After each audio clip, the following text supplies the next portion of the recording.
Today, let's look at the part 2 of the Planck's constant. So we look at the line separation by interference filters. This one is the same as the other one, okay?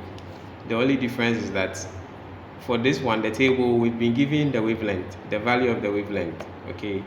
We also will get the voltage from the multimeter.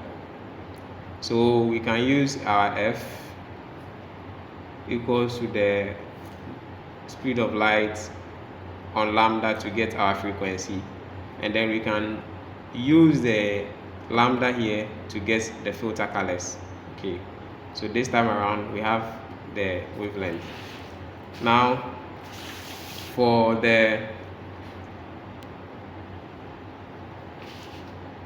graph, we are expecting to get another graph which looks similar to this, where we are plotting V on then F. Okay, V on F, and then we can find the slope.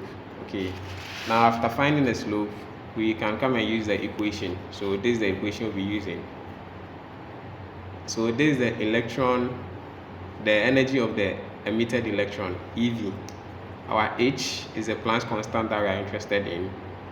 Our F is the frequency, and then this is our work function. The phi is our work function. Now we said the Planck's constant is also known as the energy of the incident photons. Okay, so this is the equation we'll be using.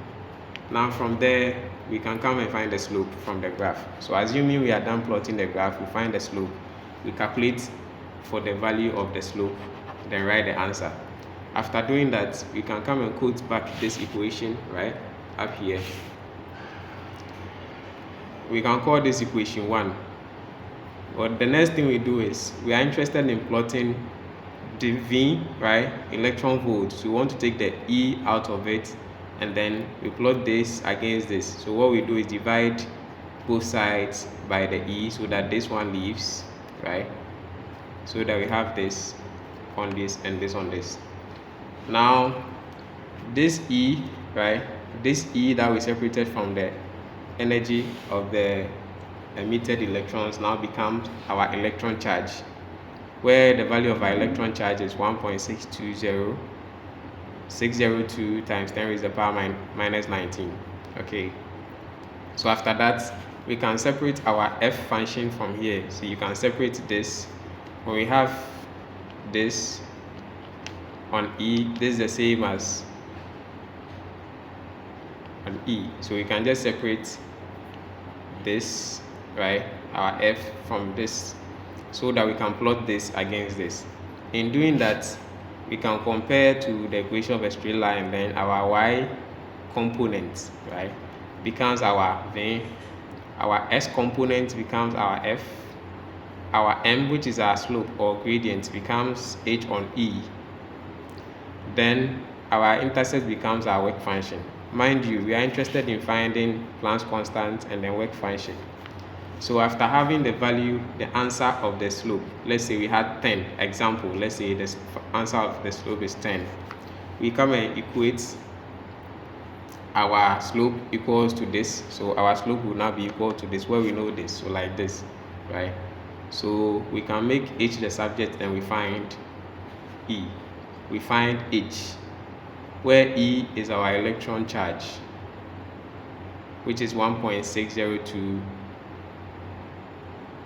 times 10 raised to the power minus 19. So as I said, assuming we had 10 for the slope, we just put 10 here. So 10 times the whole of this should give us our Planck's constant. And then for our work function, we equate our C, our intercept equals to work function on E. We know this from the graph. So if our graph, our intercept is this point, we take the value here, equate it to the whole of this, which is the intercept.